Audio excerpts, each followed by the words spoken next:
Hebreos capítulo 5, del 11 al 14. ¿Lo tenemos? ¿Sí? ¿Amén? Bien, dice así la palabra del Señor. Acerca de esto tenemos mucho que decir y difícil de explicar, por cuanto os habéis hecho tardos para oír. Porque debiendo ser ya maestros, después de tanto tiempo, tenéis necesidad de que se os vuelva a enseñar cuáles son los primeros rudimentos de las palabras de Dios. Ya habéis llegado a ser tales que tenéis necesidad de leche y no de alimento sólido. Y todo aquel que participa de la leche es inexperto en la palabra de justicia, porque es niño. Pero el alimento sólido es para los que han alcanzado madurez, para los que por el uso tienen los sentidos ejercitados en el discernimiento del bien y del mal. Amén. Bueno, me toca predicar un tema complejo, y está mal dicho me toca porque yo me autoimpuse el tema. Pero es de esta necesidad que tiene la iglesia de ser pastoreada. Todas las iglesias, cada hermano, cada creyente en Cristo necesita ser pastoreado.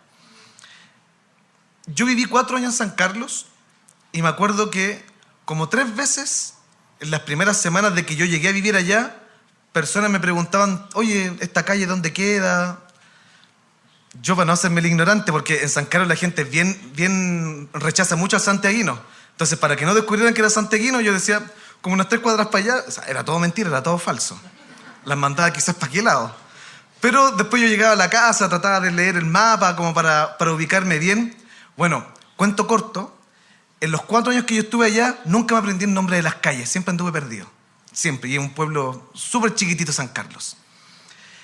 Y eso es como bien vergonzoso, ¿no? Estar tanto tiempo en un lugar y no saber las calles, no saber los lugares importantes. Bueno, les confieso aquí mi falta sancarlina. Pero ¿por qué les menciono esto? Porque tiene que ver con lo que dice el texto. El autor de Hebreos viene hablando sobre el sacerdocio del Señor Jesucristo. Habla sobre Melquisedec, habla muchos elementos teológicos bien fuertes. Y uno de los autores que más cita el Antiguo Testamento es el autor de Hebreos. Por ejemplo, el apóstol Pablo, cuando busca enseñar una doctrina, no siempre hace citas del Antiguo Testamento, o de algún salmo, algún profeta, como que las tire y ya. Si usted lee, por ejemplo, la carta a los Efesios, es como que el apóstol Pablo parte con la predestinación y si entendiste bien, y si no, bueno, manda otra carta para preguntar. Pero como que el autor de Hebreos se detiene mucho tiempo en algunos asuntos y cita algunos elementos. Pero ya llega el capítulo 5 y como que el autor de Hebreos hace un quiebre y hace una detención y como que dice, ok, a ver, como que estoy explicando mucho. Y si usted se fijó en el versículo 11, dice, tengo mucho que decirles, pero ustedes son inexpertos. Ustedes llevan mucho tiempo en la fe. Me gustaría decirles muchas más cosas, pero no puedo, porque todavía no se saben el nombre de las calles. Llevan 4 años en el Evangelio, 5 años en el Evangelio, y todavía no saben buscar bien en la Biblia. Todavía no han leído las cartas paulinas o no han leído los salmos. Entonces, ¿qué dice el autor de Hebreos? No puedo avanzar más. Y déjeme decirle que esto es una tragedia.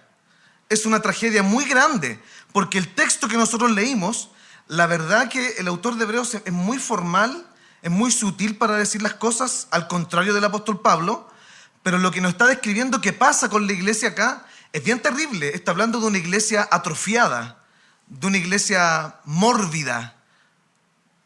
¿Me entiende el concepto de mórbido? Un gordito que usted lo hace correr 5 kilómetros, estoy hablando de un gordito, o sea, no le va a correr los 5 kilómetros. Entonces el apóstol, no el apóstol Pablo, el autor de Hebreos, nos está haciendo un análisis de lo que ocurre con la ignorancia de la iglesia y de que es una iglesia enferma, una iglesia con infantilismo. No sé si usted ha conocido personas con infantilismo. Yo sí, he conocido 2 personas, uno tiene como 60 años y mentalmente tiene 15. Uno cuando conversa con esa persona identifica inmediatamente que tiene un problema, ¿no? No puede ser posible que una persona de 60 piense como alguien de 15, de 14 años. Entonces, que el autor de Hebreos nos dice, mira, eso es lo que ocurre con ustedes. Entonces, podría profundizar más, podría ahondar más en los temas, pero no puedo. ¿Y por qué no puede? Porque ustedes no se dejan pastorear. Ustedes no tienen ningún interés en ser pastoreados. Yo tengo 4 cosas que decirle. Por lo general siempre digo 3. Pero el versículo 1 es bien potente porque el versículo 1 es el centro de todo el texto. El autor de Hebreos trabaja así. Nos anuncia la idea y luego va desarrollando la idea, al contrario del apóstol Pablo. Lo primero que yo tengo que decirle está en el versículo 1, en la parte A. Así que si usted está en su Biblia, dice: acerca de esto tenemos mucho que decir y difícil de explicar. Vamos a leer el versículo completo. Por cuanto os habéis hecho tardos para oír. Si usted se fija en la primera parte, en la primera línea del versículo, termina con que hay muchas cosas difíciles de explicar. Dice: acerca de esto tenemos mucho que decir y difícil de explicar. El primer punto yo lo he titulado como: ¿tienes verdadero deseo de conocer a Cristo? O sea, una pregunta introspectiva que usted tiene que hacer. No me responda ahora, porque si yo le digo que usted me levante la mano, todos van a levantar la mano. Es como cuando uno dice: ¿quién ama a Dios? Y en la iglesia todos aman a Dios. Llegan a su casa y se olvidan del Señor. Hágase esa pregunta introspectivamente. ¿Yo tengo un deseo fervoroso de conocer al Señor Jesucristo? ¿O usted cree que ya está ok? Si usted cree que ya está ok, que ya está todo bien, déjeme decirle que está profundamente equivocado. Porque lo que nosotros podemos conocer de Dios es muy grande y muy profundo. La revelación de la Escritura es muy grande, es muy honda. No existe teólogo en el mundo que diga: yo conozco la profundidad de la Escritura. Por eso existen muchas ramas en la teología y muchos campos de estudio. Porque ninguno puede decir: no, yo ya tengo todo claro, yo ya soy experto en Biblia. No existe eso. No lo existe. Entonces, si usted cree que ya está bien, ¿no? Con lo que yo sé, los 5 puntos, el tulip, estamos bien, las 5 solas, me sé algunos capítulos de la Confesión de Fe de Westminster, no, estoy listo para presbítero, estoy dado. Si usted cree eso, hermanos, arrepiéntase. Porque el autor de Hebreos está dando un análisis a Hebreos. Le dice: hay cosas más difíciles de las que yo ya les expliqué. Ya es muy difícil que el autor de Hebreos haya encajado a Melquisedec con Cristo. O sea, no es algo que se puede identificar a simple vista. Eso ya es complejo. Entonces el autor de Hebreos dice: hay cosas más complejas aún, cosas más preciosas, perlas más bonitas que ustedes pueden descubrir, pero como ustedes no tienen el deseo, no les puedo profundizar más. Yo me acuerdo cuando estaba aprendiendo a tocar guitarra, a mí, contexto, ya, yo crecí en la Asamblea de Dios Autónoma, esa es mi iglesia de nacimiento, ahí yo conocí al Señor. Y me estaban enseñando a tocar piano, y no me gustaba el piano porque la verdad es que era muy difícil, entonces se me iban collera. Entonces dije: no, mejor guitarra. Hablé con un hermano que me enseñara a tocar guitarra, me dijo: no, porque tú estás en piano. Cuento corto, no me enseñó. Me puse a ver los acordes, las manos y todo, y cada vez que yo descubría un acorde nuevo, para mí era como un, no sé, como descubrir un tesoro, era un asombro muy grande. Y yo iba, mi papá, mira, papá, me va a pasar, estoy viendo las noticias. No me pescaban mucho porque era algo bien insignificante. Mira, aprendí el re por acá ahora. ¿Por qué le menciono esto? Porque es lo que nos debería pasar cuando profundizamos la palabra del Señor. O sea, cuando usted va a la Escritura, yo sé que esto puede sonar cliché y que usted lo ha escuchado muchas veces, que a través de la Biblia Dios habla. Eso es así. A través de la Biblia el Señor Jesucristo habla. Literalmente. ¿Ya? No es una metáfora. Realmente, porque es el mensaje de Dios, el mensaje pleno y suficiente de Dios. Si viniera un ángel y le diera un mensaje, ¿cómo quedaría usted? Quedaría impactado, ¿no? Si viene un ángel brillante, resplandeciente, con túnica blanca, y le dice, no sé, cásate con tal, que ha pasado en iglesias pentecostales, haz esto, uno queda impactado, uno queda asombrado. O sea, me habló un ángel, uno se lo cuenta a todo el mundo, uno queda como súper espiritual porque vino y me habló un ángel. La palabra de Dios es más fuerte que la palabra de los ángeles. Entonces, ¿qué ocurre entre la Biblia y mi corazón? Hay una distancia. Yo hacia allá quiero apuntar, hermanos. Hay una distancia abismal entre el mensaje de Dios y el corazón de nosotros. Porque nosotros nos encontramos cada día con la voz de Dios y no ocurre nada en nuestros corazones. No ocurre absolutamente nada. Y eso es terrible. Entonces no podemos conocer más de Cristo. No podemos asombrarnos más del Evangelio. No podemos conocer más atributos de Dios porque perdimos la capacidad de asombro. Y eso es terrible, hermanos. Eso es terrible. Eso es una tragedia. Y si usted no me cree, siga como está. Porque va a seguir con 1 centímetro de teología y ningún tipo de profundidad hacia abajo del Evangelio. Cualquier viento de doctrina se lo puede llevar por allá y por acá. Entonces esto es una tragedia. La distancia que hay de la Biblia a tu corazón es terrible. No deberían haber distancias. La Biblia debe estar cerca de tu corazón. Cuando uno lee los salmos, cuando uno lee los evangelios, cuando veo, no sé, una predicación de, no sé qué predicador famoso en Chile, no conozco ningún famoso. Bueno, un predicador muy conocido de sana doctrina que usted vea en YouTube, tiene que causarle algo en el corazón. Algo tiene que pasar. Entonces yo lo quiero problematizar a usted, para que usted cuando vaya a su casa, ore al Señor y le confiese su pecado. Señor, no ocurre nada cuando voy a tu palabra. No pasa nada. ¿Qué ocurre? Porque debe ocurrir algo. Y no le estoy diciendo que caiga fuego del cielo, que usted se postre en el suelo como cuenta Paul Washer, que le creo medianamente todo lo que él dice. No estoy diciendo que pasen cosas sobrenaturales, pero algo debe pasar en tu corazón. Algo debe ocurrir porque es la palabra viva de Dios. Entonces, cuando ocurra algo en tu corazón, la declaración del autor de Hebreos va a ser distinta, porque el autor de Hebreos en la primera parte dice: acerca de esto tenemos mucho que decir y difícil de explicar. ¿Sabe cuál sería lo contrario? Hay muchas cosas que decir, y para ustedes que son deseosos de conocer la Biblia, que se han comido la Biblia, lo que viene es fácil. Es muy distinto el mensaje. ¿Se fija que el autor de Hebreos cuenta una tragedia que está ocurriendo con la iglesia? No debería ser difícil el Evangelio. Debería ser sencillo para nosotros. Lo segundo que yo tengo que decirle está en la parte B del versículo 1. Dice: por cuanto os habéis hecho tardos para oír. Ya venimos mal, y el autor de Hebreos nos deja más mal. Porque ya es mal que tú no puedas entender cosas del Evangelio. Ya es malo. A mí me pasó la semana pasada que estuve en el campamento de intermedios y me tocó dar 2 temas, lamentablemente, para los intermedios. Y trataba de citar historias bíblicas. ¿Se acuerdan de Jonás? 3. ¿Se acuerdan, no sé, eran historias conocidas, súper conocidas? 2, 4. Muy poco. Esto es una tragedia, es terrible.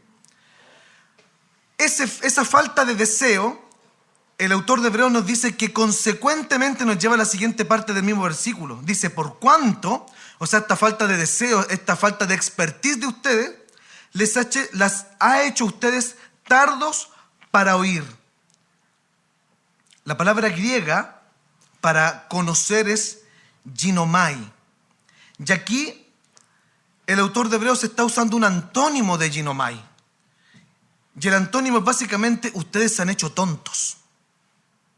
Es bien fuerte la expresión del autor de Hebreos.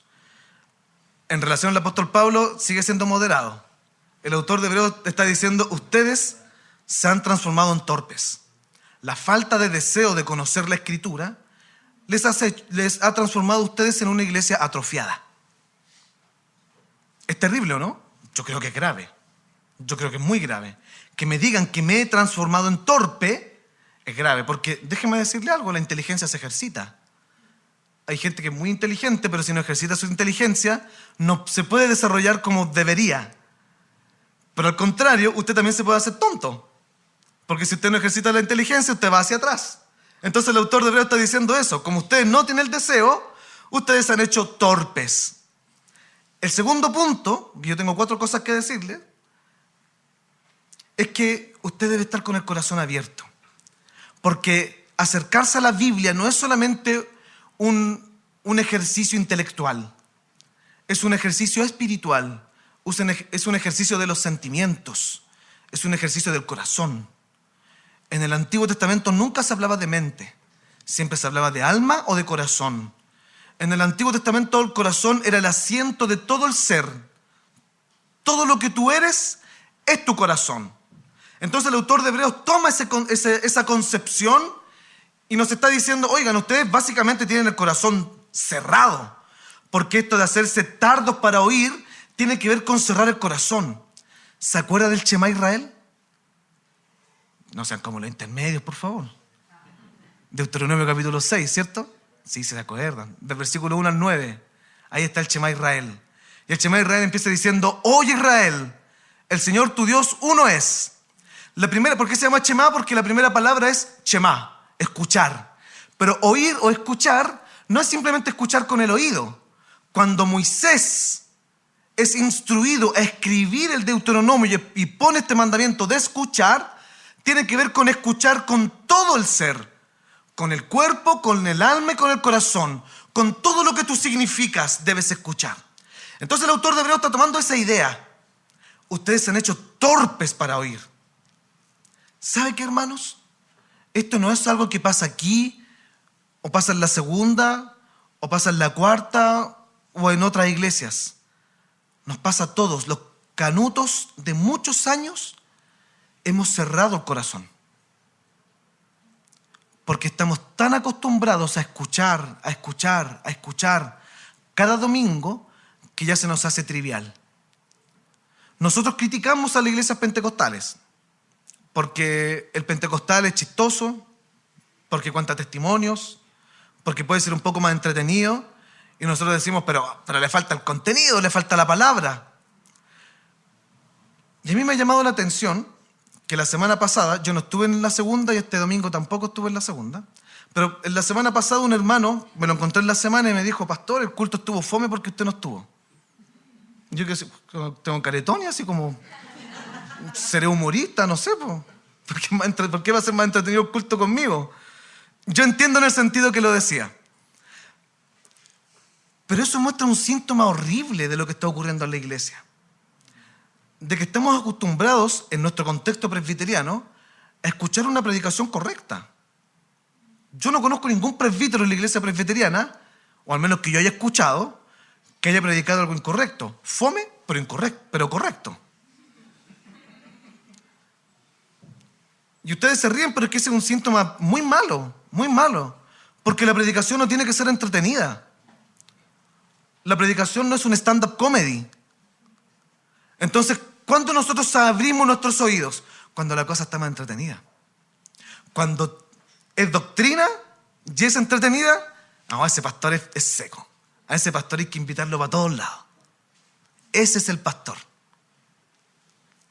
¿Se fija que nosotros caemos en el mismo síntoma incorrecto de nuestros hermanos de otras denominaciones? Porque nos hacemos tardos para escuchar. No venimos al culto con una disposición del corazón a escuchar la palabra de Dios. ¿Sabe qué? Yo aprendí algo. En mi corto tiempo pastoral he aprendido algo. El culto no es el domingo. El trabajo principal de un pastor es en la semana. En la semana el pastor debe instruir a su iglesia a guardar culto al Señor todos los días. Cada día de tu semana es un culto. Y el domingo tú te encuentras en un culto comunitario. Coronas tu semana con un culto comunitario. Entonces, si yo vengo a un culto distinto al culto semanal, yo vengo con un corazón distinto, independiente del que predique. Independiente de quién haga la liturgia. Independiente si no está el grupo de alabanza y ponen pistas. Da lo mismo. Porque yo voy a glorificar a mi Señor con mis hermanos. Voy a escuchar comunitariamente con mis hermanos la palabra. Entonces yo tengo que ir con una disposición distinta. Entonces el autor de Hebreos nos dice, ustedes se han hecho tardos para oír. Su corazón se ha cerrado, se han acostumbrado a escuchar chistes. Se han acostumbrado a escuchar palabra entretenida en vez de la palabra de Dios. Entonces a veces en el púlpito se dicen cosas muy importantes, trascendentales para tu vida, pero te entran por un oído y te salen por el otro, porque no captó tu atención. El responsable de tomar atención en el culto eres tú, no el predicador. Ahora, si el predicador tiene esa capacidad, qué bueno, qué bendición. Pero si no la tiene, tú eres responsable. Lo tercero, y aquí avanzamos más rápido en el texto, está de los versículos 12 al 13. Dice el versículo 12 al 13, porque debiendo ser ya maestros, después de tanto tiempo, tenéis necesidad de que se os vuelva a enseñar cuáles son los primeros rudimentos de las palabras de Dios. Ya habéis llegado a ser tales que tenéis necesidad de leche y no de alimento sólido. Todo aquel que participa de la leche es inexperto en la palabra de justicia porque es niño. ¿Se acuerda que el título del sermón yo le puse la necesidad de ser pastoreados? Ya, aquí ya nos adentramos al tema. Necesitamos ser pastoreados. Y no quiero defender el puesto de pastor, pero la Biblia es clara. Algunos constituyó apóstoles, maestros, pastores, evangelistas, etcétera, etcétera. ¿Sí o no? Sí, po. Si el pastor no es un cargo inventado de nosotros los pastores, ¿ya? Está en la Biblia, o al menos así lo he leído yo. Fíjese del versículo 12 al 13 lo que nosotros leímos. Leímos un cuerpo atrofiado. Entonces, ya que nos dice que no hay deseo de escuchar a Dios, hay un corazón cerrado para escuchar a Dios. Además de eso, la iglesia completa se ha transformado en un cuerpo atrofiado, en un cuerpo lesionado, por así decirlo, en un cuerpo cojo, que no puede caminar bien. Dice, ustedes ya deben ser maestros, ustedes ya deben ser expertos, pero se han transformado en inexpertos. Ustedes deberían estar comiendo sólido, pero beben leche. ¿Por qué toco el tema pastoral, hermanos? Primero, porque está en la Biblia. Segundo, porque el pastor de los pastores es el Señor Jesucristo. ¿Cierto? Pero el pastor de los pastores también ha designado pastores, si no, no sería el pastor de los pastores, sería el pastor en singular. Pero Él es el pastor de los pastores. ¿Por qué ha designado pastores? Gente con dones, con capacidades para predicar, con sensibilidad para ir a visitar. Y no estoy diciendo que todos los pastores tengan estos dones, porque no los tienen. Una de las cosas que a mí más me cuesta hacer es visitar, pero son las que más me esfuerzo a hacer. Entonces lo que más hago en la semana es visitar, a regañadientes, pero lo hago. Y hay otros pastores que les cuesta predicar y no son tan muy buenos predicadores en el término de lo entretenido, ¿ya? Dejémoslo como ahí. Porque hay unos pastores que son más entretenidos que otros. Pero tienen dones dados por el Señor para cuidar la grey. Con los dones que tienen, cuidan y ejercitan la grey. Mi esposa se hizo una manga gástrica, porque si no sabían, si en algún momento la ven un poco más delgada, es por eso. ¿Ya? No es que pasó un milagro como esos milagros de YouTube. No fuimos a ninguna iglesia pentecostal a que le hicieran una reducción. Y ella ya a fin de mes tiene que empezar a ir al gimnasio. Entonces dije, ok, ya anda al gimnasio, pues está bien. Pero el doctor le dijo, tienes que ser con un personal training, porque tú no vas a saber lo que tienes que hacer en específico. Yo soy cirujano, no soy profesor de educación física, tienes que apretar aquí y allá y hay ejercicios específicos para eso. Entonces yo lo pensé y decía, tiene toda la razón, po. Mi idea era que fuera a correr, no sé, una trotadora, qué sé yo, un par de pesas y para la casa, pero ahora me entero que hay ejercicios especiales. No tenía idea que había ejercicios especiales para cada área del cuerpo. La iglesia igual. La iglesia exactamente igual. Necesita su personal training. Necesita su pastor. Porque el pastor es el que ha sido llamado para esta labor. En nuestro contexto presbiteriano, el pastor es el presbítero docente, el que está a cargo de la enseñanza. El pastor es el que logra identificar cuáles son las deficiencias teológicas de una congregación. El pastor es el que debería, en los ideales, saber acercarse a las personas con heridas y dar buenos consejos. Y yo, que he sido pastoreado, yo he visto buenos frutos de eso. Entonces, hermanos, yo les quiero responsabilizar a ustedes. Y perdón si les toco algún tema interno de la séptima. y lo voy a tocar porque después yo me voy a la segunda y quizás no vuelvo más o no vuelvo mucho tiempo. Así que voy a aprovechar. Pero es su responsabilidad tener un pastor también. Ustedes son responsables. Porque si usted se fijó en el texto que leímos, el autor de Hebreos no está responsabilizando al pastor de los hebreos. Está responsabilizando a la iglesia. Ustedes se han hecho inexpertos. Ustedes se han atrofiado. Ustedes van al gimnasio y lo único que hacen es correr, pero siguen con la tremenda guata. Ustedes hacen pesas, pero no tienen ningún resultado. Entonces, ¿me va siguiendo con la idea o no? Es responsabilidad de la iglesia el buscar ser instruidos y ser sanos. Porque, hermanos, los pastores van y vienen. Se levantan pastores y se caen pastores. Pero es responsabilidad de la iglesia pastorear a esos pastores también. Que esos pastores nos cuiden a nosotros. Hermanos, el Señor no ha instituido distintos ministerios en la iglesia porque sí. Es porque los necesitamos. Necesitamos pastores, necesitamos misioneros, necesitamos evangelistas. Necesitamos a estas personas para que la iglesia sea edificada. Los necesitamos. Entonces, séptima iglesia, para que no caigan en un atrofiamiento de su cuerpo, oren al Señor por esto. Oren al Señor. Y no estoy diciendo que yo vengo del futuro, pero vengo de una iglesia que estuvo cerca de 5 años sin pastor. Y los daños son terribles, son críticos. Usted no tiene idea del trabajo que yo tengo allá. Es terrible lo que ha ocurrido allá sin pastor por tanto tiempo. Que no les pase. Y lo último que yo tengo que decirles está en el versículo 14, que es nuestro ideal, hacia dónde deberíamos caminar. Pero el alimento sólido es para los que han alcanzado madurez, para los que por el uso tienen los sentidos ejercitados en el discernimiento del bien y del mal. Entonces el autor de Hebreos nos muestra un diagnóstico.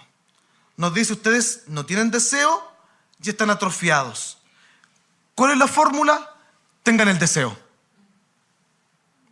Tengan el deseo. ¿Han leído Deuteronomio capítulo 6?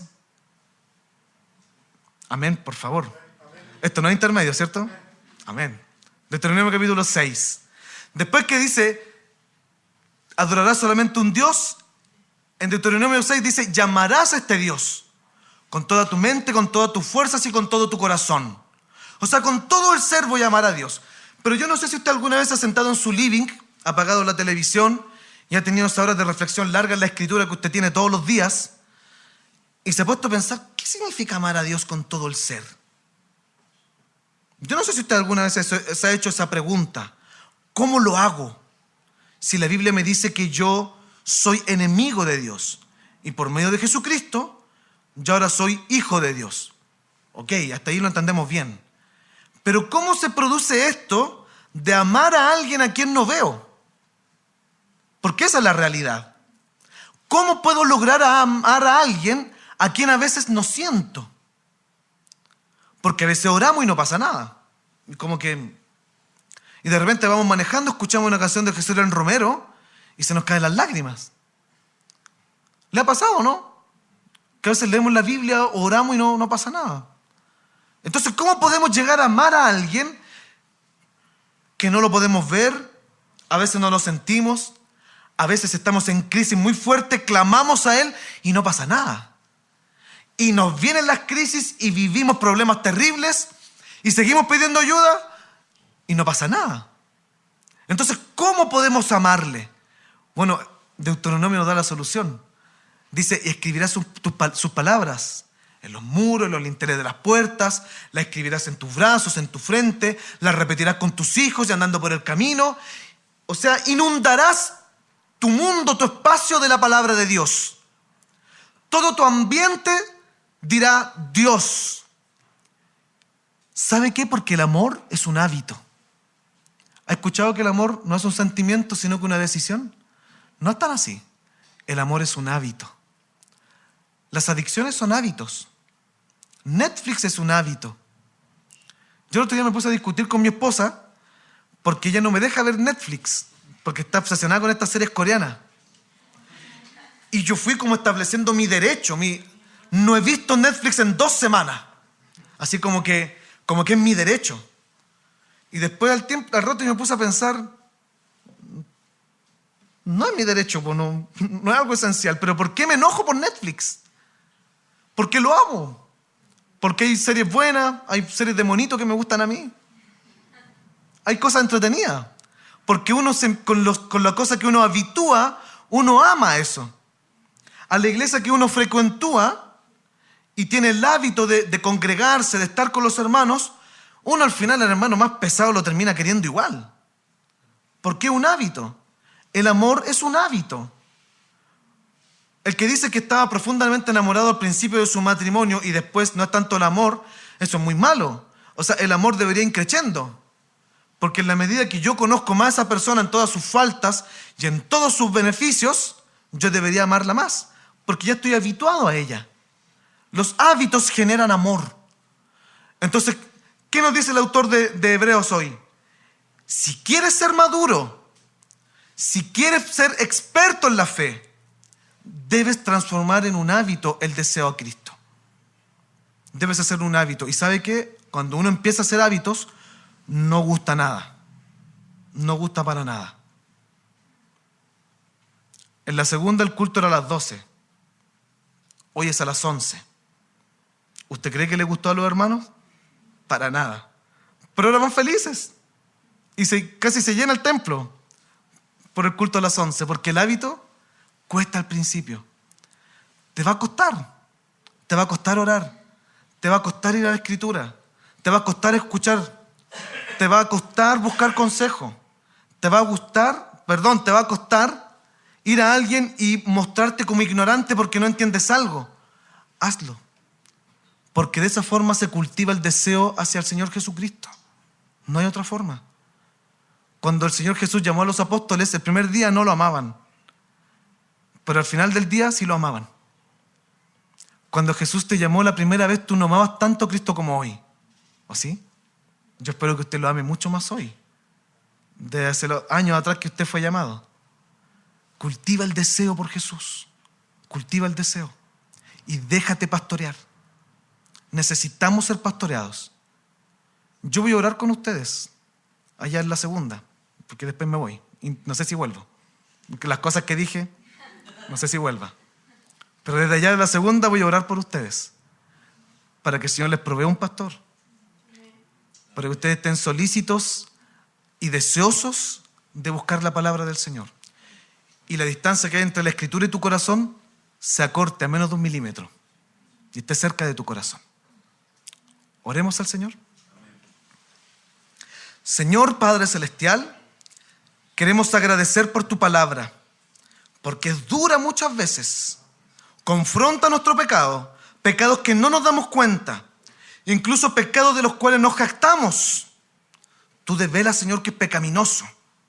Gracias, Señor, porque tú nos amas profundamente, tanto nos amas, que quieres impregnar en nosotros el carácter de la persona de Cristo. Señor, oramos para que la mente de Jesús sea nuestra mente, para que los deseos de Cristo sean nuestros deseos. Oramos, Señor, para que seamos prontos a ser pastoreados, humildes, solícitos, Señor, a escuchar tu voz. Bendice esta iglesia, Padre Celestial, que sean muchas más las personas alcanzadas por esta congregación, que la comuna de La Florida escuche tu voz, escuche tu palabra a través de esta iglesia. Señor, si hay distancia entre tu palabra y el corazón de mis hermanos, por el poder de tu Espíritu Santo, acórtala, Señor, para que puedan verlo viva y eficaz, experimentar la transformación de tu palabra por medio del poder de tu Espíritu Santo. En el nombre de Jesús. Amén.